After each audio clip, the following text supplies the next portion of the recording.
Dabar yra pats sunkiausias laikotarpis ir daugumos kolegų, kurie pirmininkavo, yra teigia, kad tikrasis pirmininkavimas prasideda likus 3 mėnesiam iki nominalijos.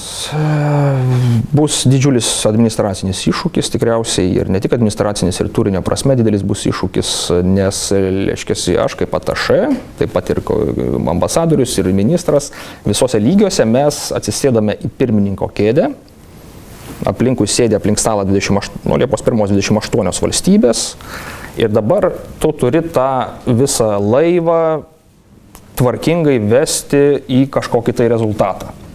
Tai yra į susitarimą, tarkim, dėl teisės akto. Tai nėra lengva.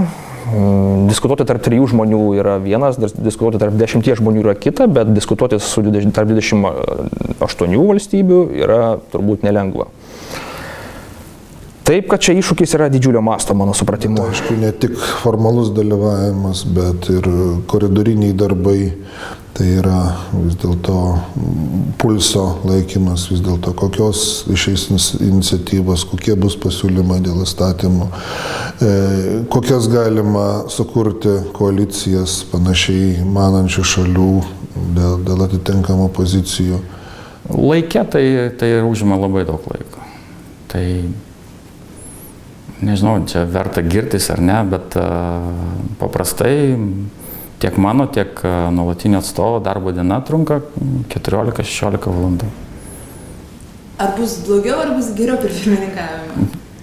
Kas yra blogiau, kas yra geriau. Iš tikrųjų bus įdomiau, dar įdomiau bus. Jau dabar yra įdomu.